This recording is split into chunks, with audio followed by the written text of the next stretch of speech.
Bonjour, j'espère que tu vas bien.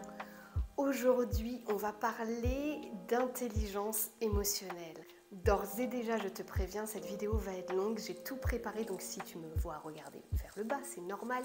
J'ai tout mon petit texte pour ne rien oublier parce que je vous ai préparé quelque chose qui est vraiment cool et j'espère que ça va te plaire. Si tu as envie de prendre des notes, n'hésite pas, fais pause et va chercher un petit carnet, un crayon parce que j'espère en tout cas que cette vidéo va te plaire.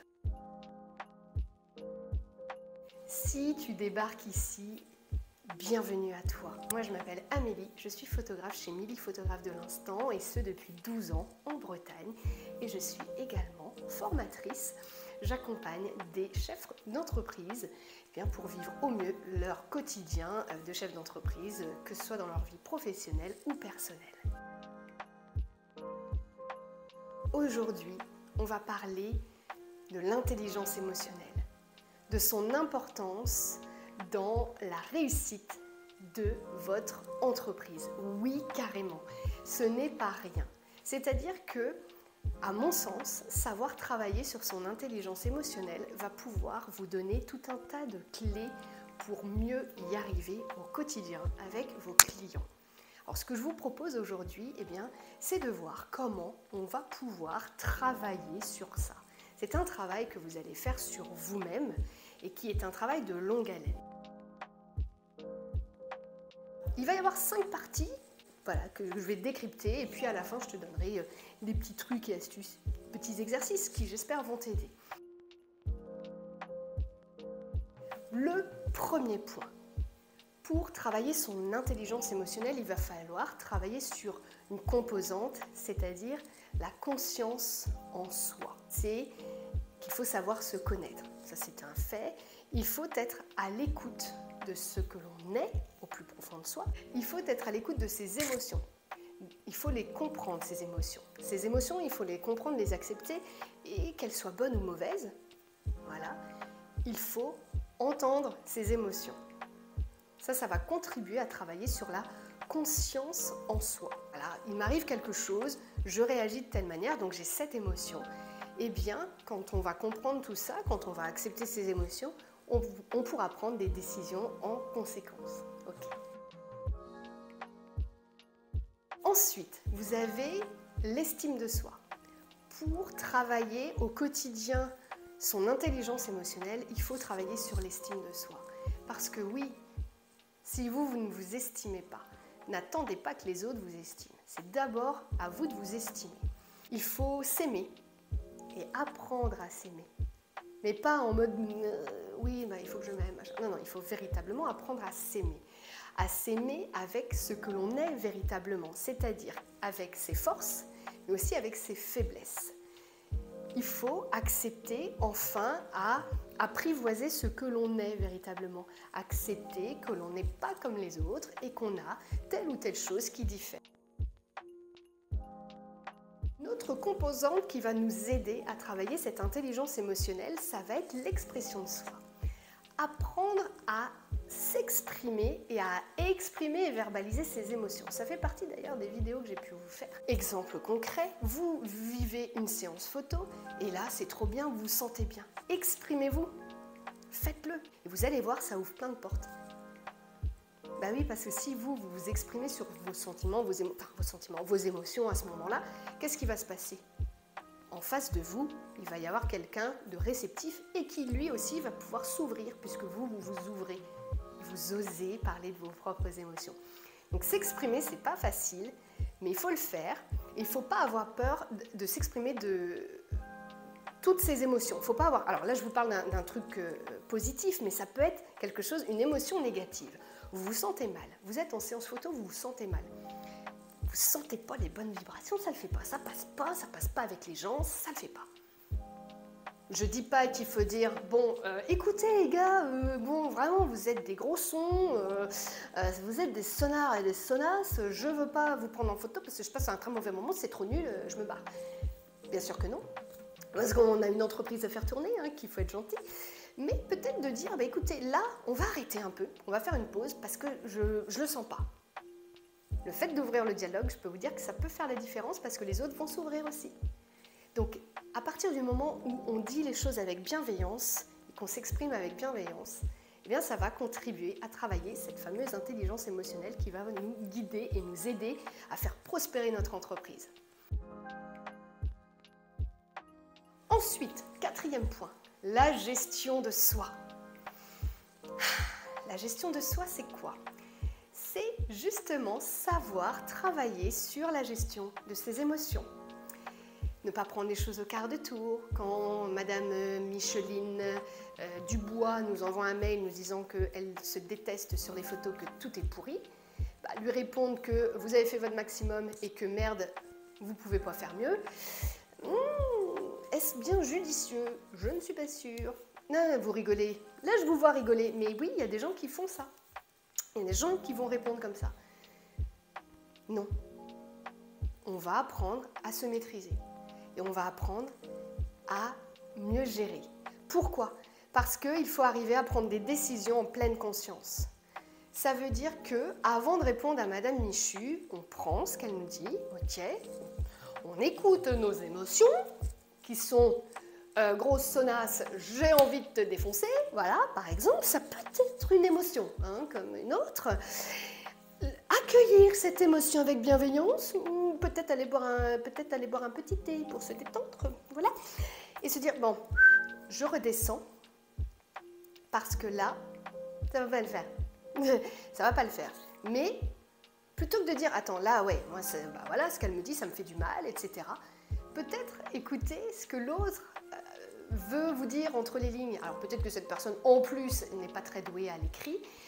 Ce qu'il faut faire, on prend son téléphone et on propose à Madame Micheline Dubois, écoutez, est-ce que je peux vous téléphoner? Et puis on va papoter ensemble. Et après, on va désamorcer la bombe, vous pouvez en être sûr. La gestion de soi, il faut apprendre à canaliser son stress. Il faut apprendre à gérer ses émotions. C'est là où ça, c'est compliqué. Mais ça s'apprend. Vraiment, ça s'apprend. Il faut écouter ses propres peurs, mais écouter les peurs aussi des autres et les accepter. Donc, Madame Dubois, on va accepter ses peurs. On va accepter le fait que là, en fait, elle se prend juste en pleine figure qu'aujourd'hui, eh ben, elle a, je sais pas moi, 70 ans et que, voilà, que son visage le montre et qu'elle a du mal avec ça. Mais il faut l'accepter et peut-être qu'on ne l'a pas suffisamment bien accompagnée pendant la séance photo, c'est un fait, mais que ce qu'on a retiré de ça, ce sont de belles images. Et on va lui expliquer les choses et en posant les mots et en disant que vous, voilà, vous avez vécu le moment de cette manière, etc. Enfin, ça va bien se passer. Cinquième point, l'empathie. Ayons de l'empathie les uns pour les autres. Mais oui, ça fait partie du travail qui va permettre d'améliorer son intelligence émotionnelle et de la faire croître. Avoir de l'empathie pour les autres. Les écouter véritablement. Et non pas, oui, non, mais je t'écoute, je suis en train de faire autre chose. Non, non, je t'écoute. Non, non, non, non. Tu m'écoutes, tu es en écoute active, tu entends mes peurs, tu entends mes doutes, tu entends mes émotions. Et c'est ce qu'il faut faire. Alors, il y a des moments, on ne peut pas être dans l'empathie parce que nous, on n'a pas d'énergie pour nous. Et il faut le dire. Non, écoute, ce n'est pas le moment, je ne serai pas la meilleure écoute pour toi aujourd'hui. Demain, ça ira mieux. Il n'y a pas de problème. Vous verbalisez vos émotions, comme je vous l'ai dit tout à l'heure sur le petit 3, l'expression de soi, on verbalise ses émotions, on n'a pas peur de les dire et on transmet tout ça et les gens vont comprendre. Donc, l'empathie, on écoute les gens avec bienveillance, sans jugement. Et ça, c'est pas simple, mais ça se travaille. Je vous ai donné 5 choses qui vont vous permettre de travailler votre intelligence émotionnelle. Pourquoi je vous dis tout ça? Je pense que là, vous le comprenez. Je vous ai donné en plus des petits exemples liés, par exemple, à la photo. Ces exemples pouvaient marcher pour n'importe quel autre travail. Plus vous allez travailler chacune de ces composantes, l'expression de soi, l'estime de soi, la conscience de soi, etc., plus votre intelligence émotionnelle va croître. On travaille son quotient intellectuel, voilà, donc son intelligence, voilà, plus sur ceci, sur cela, sa culture, enfin, peu importe, il y a plein de formes d'intelligence. Il y a aussi l'intelligence émotionnelle, donc on va la travailler. Et plus on va la travailler, meilleur on va être, et plus notre entreprise va se pérenniser. aussi, forcément. Ce que je vous propose, pour synthétiser un peu tout ça, eh bien, c'est de vous donner des petites idées pour développer votre intelligence émotionnelle. Parle de tes émotions. Exprime-les, qu'elles soient mauvaises ou pas. Pas de jugement sur l'émotion, voilà, on le transmet.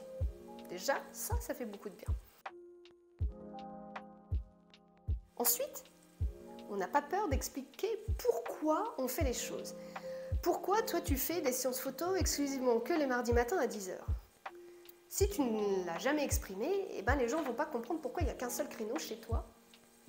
Mais si tu as exprimé pourquoi tu le faisais, parce que derrière, tu as un autre travail, parce que tu as des enfants, voilà, dont un enfant, je ne sais pas moi, qui a un handicap et qui nécessite voilà, beaucoup de temps, enfin voilà, peu importe. Mais à partir du moment où tu expliques ce pourquoi tu fais les choses, bah, les gens peuvent comprendre. Ils n'interprètent pas. Ah non, tu leur as dit les choses. Okay, donc ça, c'est aussi une bonne idée pour développer son intelligence émotionnelle. Exprimer tes valeurs sur ton site internet, sur tes réseaux sociaux. N'hésite pas à dire ce qui fait de toi ce que tu es véritablement. Exprime-le. Exprime ce pourquoi tu fais des photos, qu'est-ce qui fait que tu es photographe, quels sont, voilà, qu'est-ce qui t'anime. On te comprendra mieux. Petit exercice plus concret, dans une conversation, en pleine conscience, on écoute l'autre avec bienveillance et sans jugement. Voilà. Eh bien, oblige-toi à ne pas dire je, ou le moins possible. Tu vas voir que la conversation, elle prend un autre sens.